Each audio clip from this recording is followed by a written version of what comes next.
The Emperor's New Clothes: How Xi Jinping Crushed Jack Ma's $37 billion dream. In the annals of corporate history, few stories are as dramatic as the rise and spectacular fall of Ant Group's initial public offering. Picture this: October 2020, Shanghai and Hong Kong stock exchanges buzzing with anticipation for what would become the largest IPO in human history. Ant Group, Jack Ma's fintech colossus, had secured commitments for a staggering $37 billion, dwarfing Saudi Aramco's previous record of $29 billion.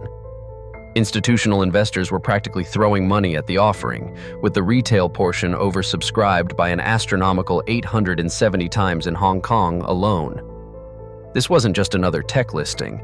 This was going to be the financial event of the decade. But in a twist that would make even the most seasoned Wall Street veterans' heads spin, the entire deal came crashing down just 48 hours before trading was set to begin. The architect of this financial earthquake? None other than Chinese President Xi Jinping himself, wielding regulatory power like a precision instrument to remind the world's second richest man exactly who controlled China's economic destiny. To understand the magnitude of this corporate assassination, you need to grasp what Ant Group represented in the global financial ecosystem. Born from Alibaba's payment arm Alipay in 2014, Ant Group had evolved into something far more ambitious than a simple digital wallet. By 2020, this fintech behemoth processed over $16 trillion in annual payment volume through its Alipay platform, serving over 700 million monthly active users across China. But payments were just the tip of the iceberg. Ant Group had constructed an entire parallel financial universe, offering everything from microloans through its Huabei credit service to wealth management products via Yuebao, which at its peak managed nearly $200 billion in assets, making it one of the world's largest money market funds.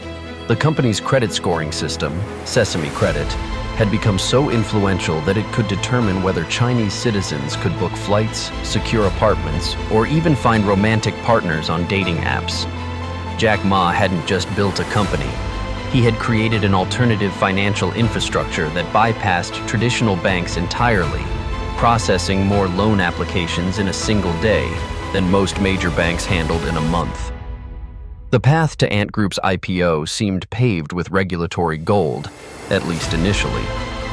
Chinese authorities had spent years promoting fintech innovation as part of their broader digital economy strategy, viewing companies like Ant as symbols of China's technological prowess on the global stage.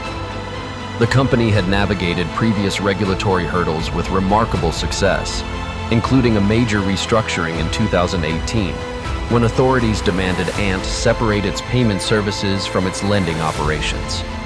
By early 2020, Ant's IPO preparations were moving at breakneck speed, with the company filing simultaneously for listings in Shanghai's Star Market and the Hong Kong Stock Exchange, a dual listing strategy designed to maximize both domestic and international investor participation.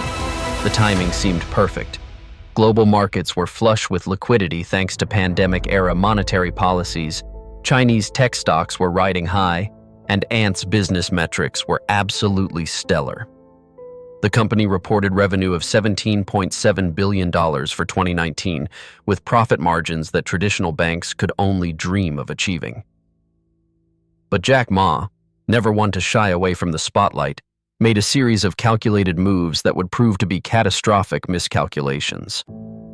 On October 24, 2020, just 10 days before Ant's scheduled IPO launch, Ma delivered a speech at the Bund Summit in Shanghai that sent shockwaves through China's financial establishment. Standing before an audience that included central bank officials and regulatory heavyweights, Ma launched into a blistering critique of China's financial system, declaring that the country's banks operated with a pawn shop mentality and that global banking regulations, particularly the Basel III framework, were outdated and stifled innovation. He argued that traditional financial institutions were risk-averse dinosaurs that couldn't serve the needs of small businesses and consumers, positioning Ant Group as the revolutionary alternative that China desperately needed. Ma went further, suggesting that China didn't need to import foreign regulatory frameworks and should instead develop its own innovative approaches to financial oversight. The speech was vintage Jack Ma, provocative, visionary, and utterly tone-deaf to the political realities of operating in Xi Jinping's China. What Ma failed to recognize was that the Chinese government had been growing increasingly uncomfortable with the unchecked power of its tech giants.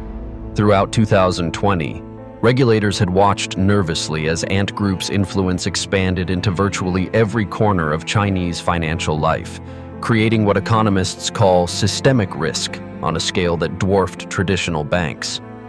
Unlike conventional financial institutions, which were subject to strict capital requirements and regulatory oversight, Ant operated in a legal gray zone, technically classified as a technology company rather than a financial services provider. This classification allowed Ant to originate massive volumes of consumer and small business loans without maintaining the capital reserves that banks were required to hold, essentially privatizing profits while socializing risks. By 2020, Ant Group facilitated over $400 billion in outstanding loans, but only held about 2% of these loans on its own balance sheet, with the rest distributed to traditional banks and investors. Regulators began to realize that Ant had become what financial experts call a shadow bank, wielding enormous influence over China's financial system while operating outside traditional regulatory frameworks. The situation became even more complex when viewed through the lens of Xi Jinping's broader political agenda. Since assuming power in 2012, Xi had consistently emphasized the importance of financial stability and the Communist Party's ultimate control over China's economic development. His administration had launched multiple campaigns to reduce financial risks and rein in what officials termed disorderly capital expansion by private companies. The timing of Ma's inflammatory speech couldn't have been worse, coming just weeks after the Communist Party's fifth plenum, where leaders had outlined plans for greater state control over key economic sectors.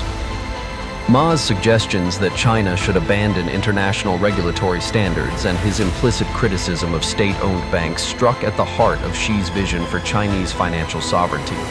Moreover, intelligence reports suggested that Ma's comments had reached Xi personally, and the president was reportedly furious that China's most prominent businessman was publicly questioning government policy just days before what would be the country's most watched IPO.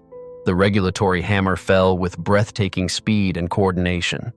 On November 2, 2020, just 2 days before Ant's shares were scheduled to begin trading, Chinese financial regulators summoned Jack Ma, Ant Group CEO Eric Jing, and Executive Chairman Simon Hu to an emergency meeting in Beijing.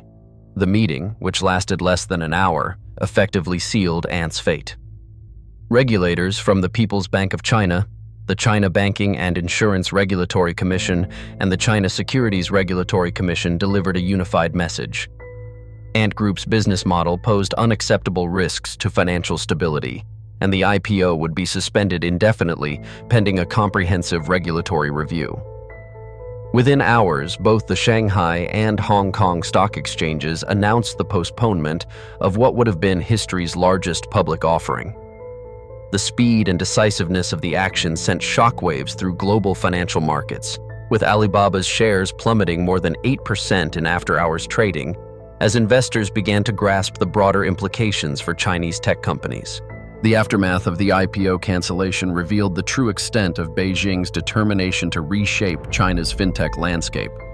Over the following months, regulators unleashed a comprehensive assault on Ant Group's business model, demanding fundamental changes that would essentially transform the company from a high-growth fintech innovator into a heavily regulated financial utility.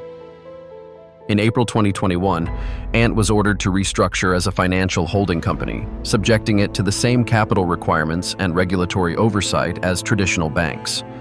The company was forced to separate its payment services from its lending operations, establish separate subsidiaries for different business lines, and significantly reduce the scale of its loan origination activities. Perhaps most damaging of all, Ant was required to turn its proprietary credit scoring system over to a government-controlled entity, effectively surrendering one of its most valuable competitive advantages. These changes weren't merely regulatory adjustments. They represented a fundamental dismantling of the business model that had made Ant Group one of the world's most valuable private companies. The financial consequences of Xi Jinping's intervention were staggering in their scope and severity. At the time of its planned IPO, Ant Group was valued at approximately $315 billion, making it more valuable than JP Morgan Chase, the world's largest bank by market capitalization. The cancellation wiped out an estimated $12 billion in potential proceeds for Alibaba, which owned a 33% stake in Ant, and cost Jack Ma personally nearly $3 billion in paper losses. International investors who had committed to the IPO, including sovereign wealth funds and major pension funds, found themselves scrambling to redeploy capital that had been earmarked for what they believed was a surefire investment.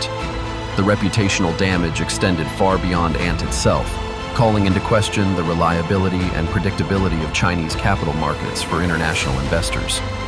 Investment banks, including Goldman Sachs, JP Morgan, and Citigroup, which had collectively earned hundreds of millions in underwriting fees, watched their carefully crafted relationships with Chinese tech companies come under intense scrutiny from nervous clients. The Ant Group saga ultimately serves as a defining case study in the collision between entrepreneurial ambition and authoritarian power in modern China.